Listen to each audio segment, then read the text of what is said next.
में 25 बड़ी खबरों का रुख करते हैं। उत्तर प्रदेश में जल्द हो सकता है योगी मंत्रिमंडल का विस्तार। मंत्रिमंडल में नए चेहरों को मिल सकती है जगह। योगी मंत्रिमंडल में अभी खाली हैं 6 पद।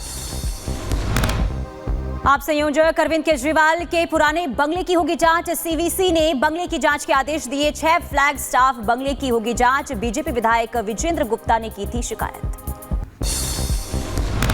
प्रधानमंत्री मोदी के खिलाफ रेवंत रेड्डी के आपत्तिजनक शब्दों को लेकर बोले बीजेपी के नेता मनजिंदर सिंह सिरसा। कहा, रेड्डी के बयानों की निंदा की, माफी मांगने की भी बात कही।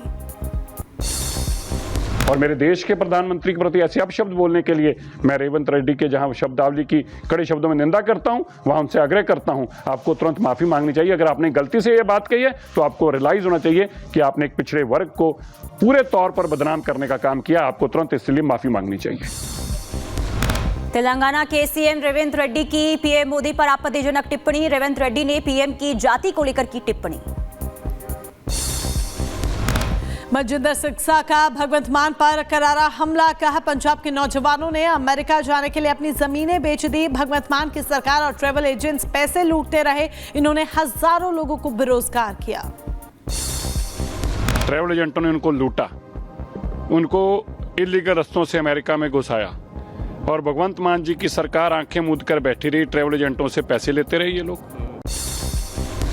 सपा नेता मनीष जगन को भेजा गया जेल। महाकुंभ को लेकर अफवाह फैलाने और शांति भंग करने की आशंका को लेकर जेल भेजे गए मनीष जगन। जेल भेजे जाने पर भड़के सपा समर्थक। सपा मुख्यालय में सुरक्षा बलों की तैनाती। मनीष जगन की गिरफ्तारी पर समाजवादी पार्टी का ट्वीट। कहा, मनीष जगन द्वारा कोई भी आपत्तिजनक पोस्ट किया गया है तो उसे शेयर करे पुलिस। निराधार बातों से विपक्ष के नेताओं का शोषण बंद करे। इंडियाज गॉट टैलेंट को लेकर बोली बीजेपी नेता अपर्णा यादव। कहा, कॉमेडी के नाम पर अश्लीलता किसी भी हाल में स्वीकार्य नहीं। सभी के खिलाफ होनी चाहिए कानूनी कार्रवाई।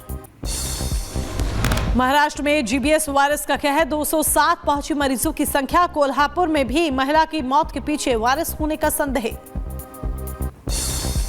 महाराष्ट्र में लव जिहाद के कानून पर बोले शिवसेना शिंदे गुट के नेता कृष्णा हेगड़े। कहा, यह कानून बेहद जरूरी।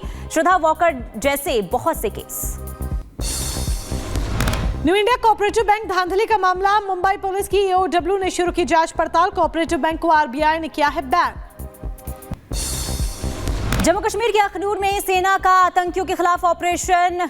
बट्टल के जंगलों में तलाशी ले रहे हैं सुरक्षा बल। पाक की तरह से की गई थी गोलीबारी।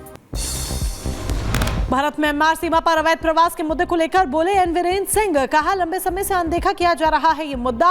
अब भारत को जो परिणाम भुगतने होंगे उसकी जिम्मेदारी आखिर कौन लेगा। संभल हिंसा के 15 आरोपियों की जमानत याचिका पर आज सुनवाई। पिछले साल संभल में हुई थी हिंसा। उत्तर प्रदेश के मेरठ में पुलिस और बदमाशों के बीच में मुठभेड़। एक बदमाश के पैर में गोली लगी। मौके से 2 बदमाशों की गिरफ्तारी। हाथरस में सराफा कारोबारी से छीनी स्कूटी। आंखों में मिर्च पाउडर झोंक कर दिया लूट को अंजाम। स्कूटी की डिग्गी में रखा था गहनों से भरा बैग। पूरी घटना सीसीटीवी कैमरे में कैद। हरियाणा के रोहतक में ट्रैफिक पुलिस की एक बड़ी कार्रवाई। 400 मॉडिफाइड साइलेंसर को रोड रोलर से नष्ट किया गया। उदयगिरी पुलिस स्टेशन पर पथराव की तस्वीरें सामने आई। वीडियो में पुलिस स्टेशन के सामने एक साथ हजारों लोग इकट्ठा हुए नजर आए। प्रयागराज मिर्जापुर हाईवे पर हुआ दर्दनाक सड़क हादसा। कुंभ जा रहे श्रद्धालुओं से भरी बस और कार की जोरदार टक्कर। हादसे में 10 लोगों की मौत, 19 जख्मी। सिंगरौली हादसे का डैश कैम वीडियो सामने आया। कोयले से लदे ट्रक ने बाइक सवार को मारी थी टक्कर।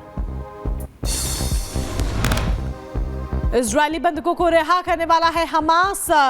फिलिस्तीनियों के बदले करेगा रिहा। संघर्ष विराम की छठी अदला बदली। वॉशिंगटन से फ्लोरिडा के लिए रवाना हुए अमेरिकी राष्ट्रपति ट्रंप। व्हाइट हाउस ने एक एसोसिएटेड प्रेस रिपोर्टर और फोटोग्राफर को राष्ट्रपति के प्लेन में चढ़ने से रोका। लंदन के लग्जरी होटल में आग का तांडव। चिल्टर्ड फायर हाउस में आग लगी। कड़ी मशक्कत के बाद फायर ब्रिगेड ने आग पर पाया काबू।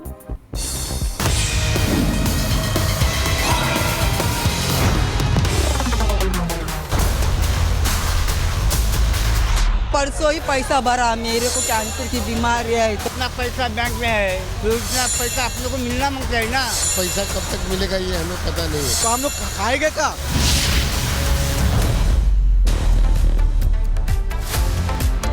तो देखिए सवाल बड़ा है कि 122 करोड़ का कैसे गबन हो जाता है बैंक से। मुंबई के न्यू इंडिया कोऑपरेटिव बैंक घोटाले में बड़ा खुलासा हुआ है। बैंक के पूर्व मैनेजर हितेश मेहता पर 122 करोड़ घोटाले का आरोप लगा है। पूर्व मैनेजर पर बैंक के खजाने से 122 करोड़ रुपए निकालने का आरोप लगा है। मुंबई पुलिस की EOW यानी कि इकोनॉमिक ऑफेंसेस विंग ने FIR दर्ज की है। बैंक की एक कर्मचारी की शिकायत पर पुलिस ने जांच शुरू कर दी है और शिकायत के आधार पर अब आगे कार्रवाई की जा रही है। आपने देखा कैसे बीते दिन एक लंबी कतार बैंक के बाहर देखने को मिली और लोगों का कहना था कि पिछले 10 सालों से 12 सालों से लगातार वो इस बैंक में अपना जो पैसा है वो डिपॉजिट कर रहे हैं, निकाल रहे हैं, लेकिन अब कोई भी ऐसी सर्विस वो नहीं ले पाएंगे, जिसको लेकर जमकर नाराजगी भी देखने को मिली।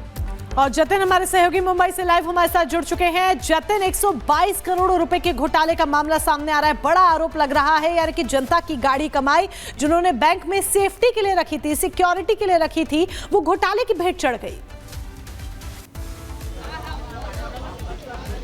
आज बिल्कुल देखिए, घोटाले के जो आरोप लग रहे हैं वो इसी बैंक के जो पूर्व जनरल मैनेजर है हितेश मेहता, उनके ऊपर ये एलिगेशन लग रहे हैं। और हितेश मेहता पर जिम्मेदारी थी इस बैंक की 2 ब्रांच की, जिसमें से एक गोरेगांव में जो ब्रांच है उसकी जिम्मेदारी थी। इस समय हम गोरेगांव की न्यू इंडिया कोऑपरेटिव बैंक के बाहर मौजूद है और आप देखेंगे जो कस्टमर्स हैं, जो अकाउंट होल्डर है, वो दूसरे दिन भी यहाँ पर परेशान हो रहे हैं। और इसी ब्रांच और एक दादर में जो ब्रांच थी, इन 2 ब्रांच से तकरीबन 122 करोड़ रुपए के घोटाले के आरोप अब लग रहे हैं। और इन आरोपों को देखते हुए दादर पुलिस स्टेशन में FIR दर्ज की गई है। और ये FIR दर्ज की गई है इसी बैंक के जो चीफ अकाउंट ऑफिसर है उनकी शिकायत पर की गई है। और शिकायत में बाकायदा हितेश का नाम लिखा गया है। लोग हैं, उनसे हम बात करेंगे। आपका अकाउंट है इसमें और इसी ब्रांच से 122 करोड़ के घोटाले के एलिगेशन लग रहे हैं। क्या चल रहा है मन में? 2 दिन से आप लोग लाइन में?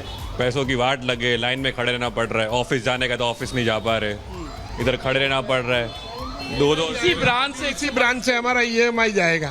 अभी EMI वाला रुकेगा क्या? मेरे को GST भरना है, GST वाला रुकेगा क्या? सबकी पेनल्टी हमको तो लग जाएगी ना। और हमने पूरी ईमानदारी से इधर काम किया और ये लोग ने हमारे साथ चीटिंग किया। गोरेगांव से कितना का चीट किया ये हमको जानना है। गोरेगांव ब्रांच से कितना हुआ है? 122 2 ब्रांच। गोरेगांव में से कितना है? अभी पर्टिकुलरली कुछ नहीं है। इसी ब्रांच से 122 करोड़ जो ऑफिसर्स थे उन्होंने गबन किया और कस्टमर लाइन में लगे। कस्टमर को तकलीफ हो रही ना, काम धंधा छोड़ के सब लगे हैं। सब कस्टमर को तकलीफ हो रही है। उनको क्या हो रहा है? उन्होंने आप लोग खा के बैठ गए। अभी हम लोग काम धंधा छोड़ के सवेरे 6 बजे से लाइन लगाए, कोई 4 बजे आया, कोई 7 बजे आया, फिर खाली लॉक का ही काम करा रहा, कैश का काम तो करे नहीं। कोई बात हो रही है आप लोगों की अंदर नहीं, आपकी सेवा बहुत अच्छी दे रहे हैं। हम समझ सकते हैं कि वीडियो के हिसाब से हमारा कुछ रास्ता निकल जाएगा। हमारा पेमेंट तो अटक गया, नो डाउट है।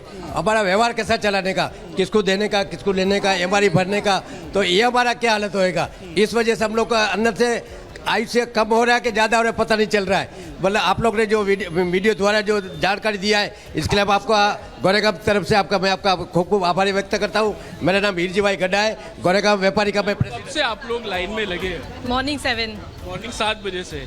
कुछ रिस्पांस मिल रहा है? कुछ पैसे मिलेंगे नहीं मिलेंगे कोई बता रहा है? पैसे का तो पता नहीं। अभी लॉकर के लिए हम लोग क्यों लॉकर के लिए ही खड़े हैं यहाँ पे अभी तो फिलहाल। इस ब्रांच से ही चोरी होना आपने एक्सपेक्ट किया था कि ऐसा हो सकता है? 122 नहीं कुछ एक्सपेक्ट नहीं किया था। आप लोगों ने कभी एक्सपेक्ट किया कि इसी ब्रांच में आप लोग आ रहे हैं इस तरह का घोटाला? नहीं, इस तरह से एक्सपेक्टेशन तो नहीं रखा था। ऐसे सर्विसेज वाइज बहुत अच्छी ब्रांच थी, इसीलिए हमने यहाँ पे लॉकर वगैरह खोला था। बट अभी ये प्रॉब्लम आ गया तो अभी दिक्कत हो रही है। अकाउंट्स भी है आपके इसमें? हाँ है।